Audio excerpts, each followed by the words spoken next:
आज के दिन काफिर लोग तुम्हारे दीन के मगलूब होने के हवाले से मायूस हो गए हैं।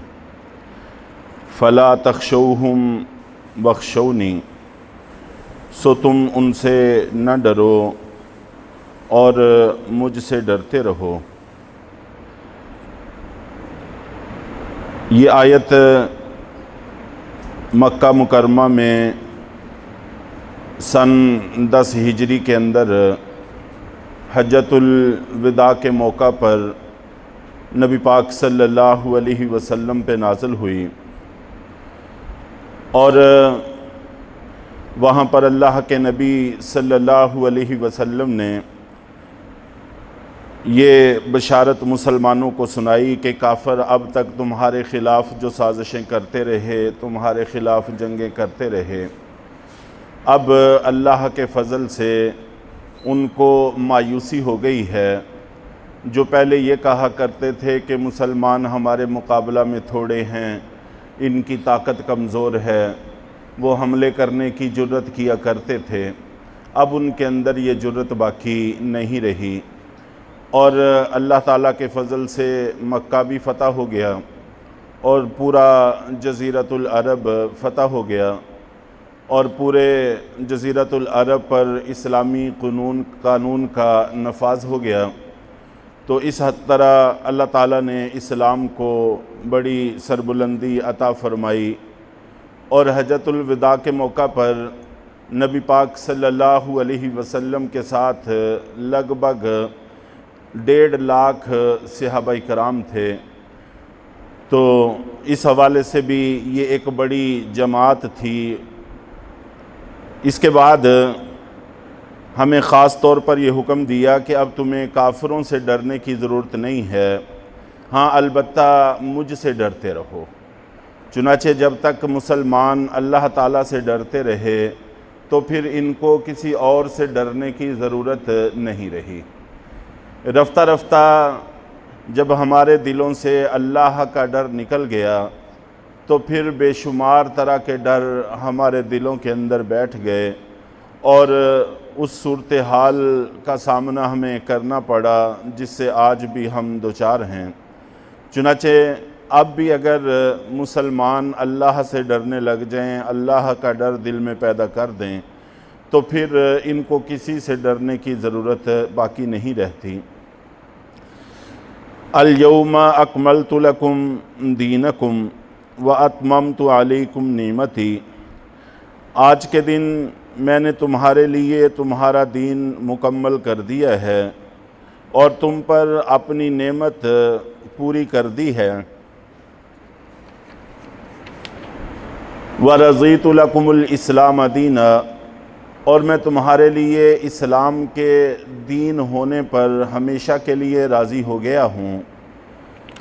ये आयत भी मुसलमानों के लिए बहुत बड़ी बशारत और खुशखबरी की चीज़ थी कि वो दीन जो हज़रत आदम अलैहिस्सलातु वस्सलाम से लेकर अब तक चला आ रहा था और वक्तन फ़वक्तन उसमें ज़रूरी तब्दीलियाँ भी होती रहीं, उसूल तो शुरू से लेकर आखिर तक एक ही रहे, अलबत्ता तफसीलात में और छोटे मोटे आमाल में तग़य्युर और तबद्दुल होता रहा।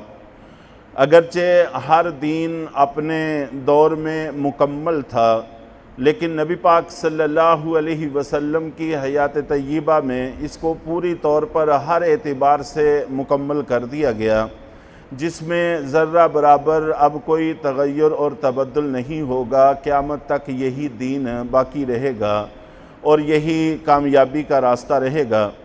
इससे पहले चूँकि हलाल और हराम के कई सारे अहकाम हमारे सामने आ गए हैं, तो बता दिया गया कि अल्लाह के नबी सल्लल्लाहु अलैहि वसल्लम के बाद चूँकि वही का सिलसिला मुनक़ते हो जाएगा, और जब वही का सिलसिला मुनक़ते हो गया तो फिर दीन में तब्दीली का सिलसिला भी मुनक़ते हो जाएगा।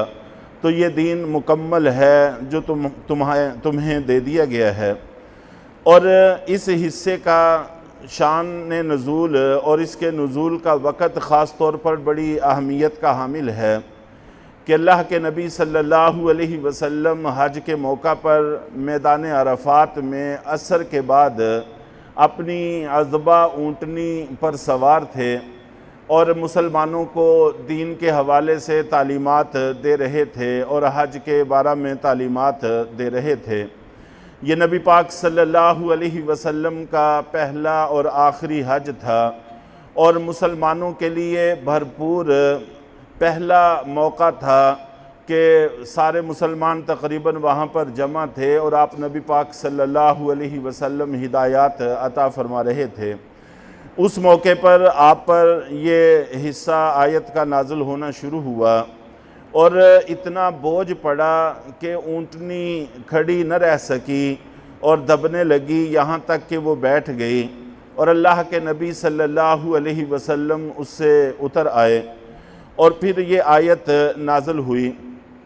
और ये आयत इतनी अहमियत की हामिल है कि एक दफ़ा हज़रत उमर रज़ी अल्लाह ताला अन्हु के पास कुछ यहूद उलमा आए और उन्होंने आकर अर्ज़ किया कि जो हम तुम्हारे कुरान में एक ऐसी आयत जानते हैं, अगर वो आयत हम पर नाज़िल होती तो हम इस दीन को अपने लिए हम उस दिन को अपने लिए ईद का दिन बनाते और जश्न मनाते, खुशियाँ मनाते। तो हज़रत उमर रज़ी अल्लाह ताला अन्हु ने पूछा कि वो कौन सी आयत है, तो उन्होंने पढ़कर सुनाई कि अल यौम अकमलतु लकुम दीनकुम, कि ये आयत के दीन तुम पर मुकम्मल कर दिया है, अल्लाह इस दीन के इस्लाम के दीन होने पर राज़ी हो गए हैं, अब क़यामत तक इसमें कोई तग़य्युर और तबद्दुल नहीं होगा। चुनांचे हज़रत अब्दुल्लाह बिन अब्बास रज़ी अल्लाह ताला अन्हु फरमाते हैं कि इस आयत के बाद फिर कोई अहकाम से मुताल्लिक़ आयत नाज़िल नहीं हुई। हाँ, अलबत्ता तरगीब और तरहीब के हवाले से कुछ आयात नाज़िल हुई हैं, लेकिन अहकाम में फिर कोई ख़ास नई चीज़ नाज़िल नहीं हुई। और इसके तकरीबन 81 दिन बाद अल्लाह के नबी सल्लल्लाहु अलैहि वसल्लम दुनिया से तशरीफ़ ले गए। तो यहूद के उस गिरोह ने जब ये आयत पढ़ी तो हज़रत उमर रज़ी अल्लाह ताला ने फरमाया कि हम जानते हैं कि ये आयत कब और कहाँ, किस मौके पर, किस दिन नाज़िल हुई। हज़रत उमर रज़ी अल्लाह ताला अन्हु का इशारा इस तरफ था कि जिस दिन ये आयत और जिस वक़्त ये आयत नाज़िल हुई वो पहले ही हमारे लिए दोहरी ईद की हैसियत रखती है। मैदान अरफ़ा था और जुमा का दिन था और असर के बाद का वक़्त था। अल्लाह के नबी सल्लल्लाहु अलैहि वसल्लम का फरमान है कि जुमा के दिन एक घड़ी ऐसी होती है कि जिसमें हर दुआ कबूल होती है और ज़्यादातर मुफस्सिरीन और उलमा की राय ये है कि वो जुमा के दिन असर के बाद होती है। एक तो इस एतबार से वो वक़्त बड़ी अहमियत का हामिल था और जुमा का दिन मुसलमानों के लिए ईद का दिन वैसे ही होता है। ये भी आप नबी पाक सल्लल्लाहु अलैहि वसल्लम का फरमान है। सब लोग नहाते हैं, अच्छे कपड़े पहनते हैं और मस्जिद में जमा होकर एक बड़ा मजमा अल्लाह की इबादत करता है, तो उस दिन वैसे ही ईद का समा होता है। और 9 ज़िलहज्जा मैदान अरफ़ात आप जानते हैं कि ये बज़ाते ख़ुद भी एक कबूलियत का दिन है और हज का सबसे बड़ा और अहम रुकन इस दिन अदा किया जाता है और ये सारा दिन अल्लाह की तरफ से बड़ी ही कबूलियत का दिन होता है और सारे मुसलमान हज करने गए होते हैं, वो इस दिन वहाँ पर जमा होते हैं। तो हम जानते हैं कि किस दिन और कब और किस वक़्त ये नाज़िल हुई, वो हमारे लिए पहले से ही ईद की हैसियत रखता है। तो हज़रत उमर रज़ी अल्लाह ताला ने इस तरफ इशारा दिया कि हमारे यहाँ दिन मनाने और जगह और वक़्त मनाने का रिवाज नहीं है, दीन इस्लाम इसकी इजाज़त नहीं देता। इस हवाले से इंशाअल्लाह कुछ बातें अगले दरस में अर्ज़ करके आगे चलेंगे। अल्लाह ताला हम सब को इस दीन अज़ीम की कदर की तौफ़ीक़ अता फ़रमाए।